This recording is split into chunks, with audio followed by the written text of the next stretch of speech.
کہا شاعر نے نفس گم کردہ می آیت جنید و بایزید جا کہ جنید بغدادی اور بایزید بستامی جیسے لوگ جب اس بارگاہ میں پہنچے تو انہوں نے اپنی سانسیں روک لی کہ کہیں سانس سے نکلنے والی آواز سے بے ادبی نہ ہو جائے، کہ سانسوں سے جو آواز پیدا ہوتی ہے کہیں اس آواز سے بھی اس بارگاہ کی بے ادبی نہ ہو جائے، تو انہوں نے سانس روک لی ادب کے تقاضوں کو ملحوظ خاطر رکھتے ہوئے۔ اور ہم اپنی بات نہیں بند کر سکتے۔ کہا جاتا ہے درود پڑھنے کے لیے تو 80% لوگ باتوں میں لگے رہتے ہیں، 80% لوگ۔ کوئی آنے والا خطیب قرآن کی تلاوت کر رہا ہوتا ہے اور ہم اپنی گفتگو میں لگے ہوتے ہیں، تو تھوڑا سا اپنے رویے کو تبدیل کیجئے، دینی جلسے کو دینی جلسہ ہی رہنے دیجئے۔ کوئی یہ پولیٹیکل اسٹیج نہیں ہے یہ کہ ہم جو چاہے کریں۔ کوئی اگر پسند نہ بھی آوے تو اس کی ہوڈنگ آپ کیا کریں گے؟ یہ تو دینی جلسے کی ہوڈنگ ہے نا۔ جگر مراد آبادی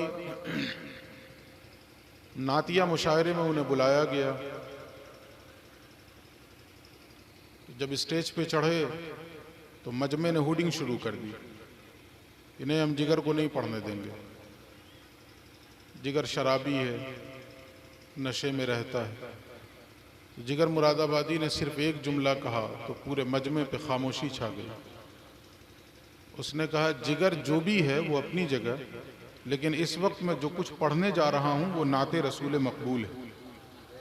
اب آپ فیصلہ کریں کہ ہوڈنگ کس کی کر رہے ہیں، آپ میری کر رہے ہیں یا نعت رسول مقبول کی کر رہے ہیں؟ بے ادبی کس کی کر رہے ہیں، میری کر رہے ہیں یا نعت رسول مقبول کی کر رہے ہیں؟ اس ایک جملے نے پورے مجمع پہ خاموشی طاری کر دی۔ تو اسی لیے دینی محافل میں رسول کے نام کا جلسہ ہو، اللہ کے ذکر کی محفل ہو تو سراپا ادب بن کر بیٹھیں۔ ایسی مجلسوں میں ضروری نہیں ہے کہ آپ پوری رات بیٹھیں، جتنی دیر بیٹھیں ادب کے ساتھ بیٹھیں۔ اس کے بعد اگر تھکان محسوس ہو رہی ہے تو آپ مجلس سے باہر نکل جائیں، باہر جا کے آپ فریش ہو لیں، تھوڑا گھوم لیں، پھر لیں، دوستوں سے باتیں کر لیں اور پھر آ جائیں۔ لیکن مجلس میں بیٹھ کر کے ادھر ادھر کی باتیں کرنا اور عین اس وقت جب قرآن کی آیت پڑھی جائے، نعت رسول پڑھی جائے، دین کی باتیں بتائی جائیں، تو یہ بہت بڑی جسارت ہے اللہ اور اس کے رسول کی بارگاہ میں، بہت بڑی جرت ہے، اور یہ ایسا گناہ ہوگا جس کی سزا کا ہم تصور بھی نہیں کر سکتے۔ تو ہم تو یہ سوچ کر بیٹھتے ہیں کہ کچھ نیکی کمائیں گے، ثواب کمائیں گے، اور جانے لگیں تو پتہ چلا کہ نیکی اور ثواب کیا ملا، الٹا ہم عذاب لے کے جا رہے ہیں۔ اس لیے کہ یہ دینی محفل ہے نا، دینی جلسہ ہے، اس میں جو باتیں بھی پڑھی جا رہی ہیں، بیان کی جا رہی ہیں، تو اسی انداز سے ہونا چاہیے۔ رسول اللہ جب صحابہ کی مجلس میں بیٹھتے تھے تو کس انداز سے بیٹھتے تھے؟ ادب کا انداز کیا ہوتا تھا؟ دیکھنے والوں نے دیکھ کر جب اس کی منظر کشی کی ہے تو کہا صحابہ اس طرح بیٹھے ہیں رسول کی مجلس میں گویا ان کے سروں پر پرندہ بیٹھا ہوا۔ مطلب کیا ان کے سروں پر پرندہ بیٹھا ہوا؟ مطلب یہ ہے کہ ان کے جسم میں ذرہ برابر بھی حرکت نہیں ہوتی تھی، جسم ہلتا بھی نہیں تھا۔ کیوں؟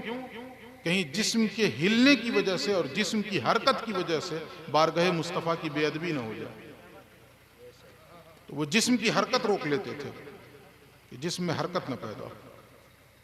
وہ نعت جس وقت پڑھی جائے اندازہ کیجیے، یہ معمولی شے ہے۔ اسی سے اندازہ لگائیں کہ رسول اپنا ممبر پیش کرتے ہیں حضرت حسان کو اور کہتے ہیں کہ میرے ممبر پہ چڑھو، اب نعت پڑھو۔ یہ کتنی عظیم شے ہے، اور اس وقت ہم ادھر ہنسی مذاق ٹھٹھا سب کچھ کر رہے ہوتے ہیں۔ نعت رسول سننے کا جو ادب ہونا چاہیے نا، اس ادب کو ہمیشہ ملحوظ خاطر رکھیں۔ کوئی غزلیہ مشاعرے میں آپ نہیں بیٹھے ہوئے کہ غزل کے اشعار سن کر کے ہو ہا کر لیا، شور شرابہ کر لیا۔ نعت رسول سن رہے ہیں، نعت رسول سننے کا جو ادب ہونا چاہیے اس ادب کو ہمیشہ بجا لانے کی کوشش کیجیے۔ خیر یہ 2-3 باتیں تھیں، میں نے عرض کر دی۔ اصلاح معاشرہ کون